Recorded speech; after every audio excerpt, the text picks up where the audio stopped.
दोस्तों, क्या खूब कहा है किसी ने कि जिस ओर जवानी चल पड़ी उस ओर जमाना चलता है। यह बात बहुत गहरी है और आज हम लोग इस बात की गहराई को समझने का प्रयास करेंगे। कहा जाता है कि कोई व्यक्ति उतना ही सोच पाता है जितना वो अपने आसपास देख पा रहा है। तो आप अपने दोस्त के तरीके हमें देखने का प्रयास करिए और जो भी समस्याएं मैं बता रहा हूँ उन समस्याओं को अपने आप से रिलेट कीजिए। यदि मेरे बताए हुए सुझाव आपको लगे कि आपके जीवन में काम आ सकते हैं तो उन्हें अपने जीवन में उतारने का प्रयास करें। मैं बहुत विद्वान नहीं हूँ, आप ही की जैसे एक विद्यार्थी हूँ, लेकिन हाँ, नित्य अपने जीवन के दिनों में शोध जारी रखता हूँ। शोध अपने आप पर रहता है, वहाँ से जो परिणाम मिलता है उसे मैं आपसे बताने का प्रयास करता हूँ। तो सुनिएगा, पहले हम लोग समस्याओं पर चर्चा करेंगे। पहली मुख्य समस्या तो युवाओं के साथ यही है, उन्हें ये पता ही नहीं है उनके लिए सही क्या है और गलत क्या है। जैसे सामान्य सा उदाहरण देकर मैं आपको समझाने जा रहा हूँ, मोबाइल का उपयोग। कि आप एक बार इसके अंदर जाएं अपनी इच्छा से, लेकिन लौटना आपको उसकी इच्छा से है। तो ऐसे में इसका जो प्रभाव है वो समाज के हर व्यक्ति पर पड़ रहा है, लेकिन युवाओं पर इसका विशेष असर है। आजकल मैं देखता हूँ कुछ हमारे भाई लोग, मैं बेहद खुले तौर पर बताना चाहूँगा, पबजी खेलने में व्यस्त हैं और ऐसे तमाम गेम जो होते हैं उनमें वो लोग अपनी व्यस्तता रखते हैं। मुझे नहीं पता कि उसका परिणाम उनको क्या मिल रहा है और ना मैं विशेष इस विषय का जानकार हूँ, लेकिन मैं इतना समझ पा रहा हूँ कि ये सारे ऐप्स जो किसी दूसरे के द्वारा डिजाइन किए गए हैं, आप एज ए कंज्यूमर उसका यूज कर रहे हैं।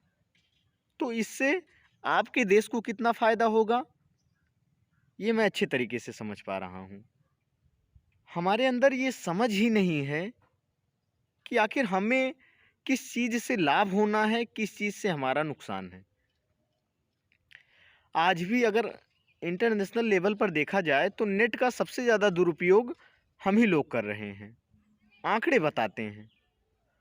और हम लोग एज ए कंज्यूमर दूसरों को बहुत फ़ायदा दे रहे हैं। ऐसा नहीं है कि उसका नुकसान हो रहा है, दूसरों को तो बहुत फ़ायदा हो रहा है, लेकिन उसका जो हमें फ़ायदा होना चाहिए वो बहुत कम दिख रहा है। तो हमें तो सबसे पहले ये निर्धारित करना होगा कि आखिर हमारे लिए सही क्या है, एज ए कंज्यूमर बने रहना या फिर अपने आप को भी इस तरीके से विकसित करना कि जो चीज़ें दूसरे देश में हो रही हैं वह हमारे यहाँ हों। दूसरी जो समस्या है वो इस बात की है, हमारे युवाओं में आत्मविश्वास की बहुत बड़ी कमी है। हम लोग बहुत सारी ऐसी छोटी छोटी समस्याओं में उलझ कर रह जाते हैं, समस्या है ही नहीं। 90% हमारे युवा ऐसी समस्याओं में परेशान हैं जिनको वो लोग समस्या बना लिए हैं, वो समस्या है नहीं। तो ऐसे में जब मैं कह रहा हूँ 90% समस्याएं ऐसी हैं जो हैं ही नहीं, तो फिर उनका समाधान तो इसी में है ना कि उस समस्या को समझ जाना जो है ही नहीं। 10% समस्याएं केवल ऐसी हैं जो हैं, और जो समस्या है उसका समाधान भी है, लेकिन हम 100% समस्याओं का समाधान चाहते हैं और समस्याएं केवल 10 है। तो 10% समस्याएं जो बची हैं उनका तो समाधान है, लेकिन जो 90% समस्याएं हैं ही नहीं उनका हम लोग उपचार क्यों ढूंढ रहे हैं। उनका उपचार केवल इसी में है कि आप उस समस्या को समझ जाइए कि ये समस्या नहीं है। आप इस देश के कर्णधार हैं, आपके कंधों पर इस देश का भविष्य है। यदि आप लोग या हम अपने आप को भी इसमें इंक्लूड कर रहे हैं, हमारे ऊपर इस देश की बहुत बड़ी जिम्मेदारी है। हमें अपने देश को कहाँ लेकर जाना है, आप सोचिए। और यदि हम लोग अपना दिन भर का समय मोबाइल पर देंगे या फिर कुछ ऐसी समस्याओं का समाधान ढूंढने में लगा देंगे जो कि है ही नहीं, और इसका समाधान लोग रील्स देखने में टाइम देकर निकालना चाहते हैं, रील्स जो कि रियल नहीं होती। मेरा चैनल चल रहा है, उसका भी केवल एक उद्देश्य यही है कि लोगों को ये जागरूक करना कि उनके लिए सही क्या है और गलत क्या है। मैं कहता हूँ, अगर आपको कहीं से भी लगे कि आपको हमारे चैनल को भी नहीं देखना चाहिए, तो आप बिल्कुल मत देखिए। अगर मैं अपने इस वीडियो में कोई भी ऐसी बात करता हूँ जिससे आपका समय खराब हो रहा है, तो आप बिल्कुल मत देखिए हमारे वीडियो को। हम सभी स्वामी विवेकानंद जी के वंशज हैं, जिनकी प्रतिभा पूरे विश्व में विख्यात है, और हम लोग मोबाइल पर व्यस्त हैं। आज से अपने सभी युवाओं से हाथ जोड़कर निवेदन है, मोबाइल पर कम से कम समय दें।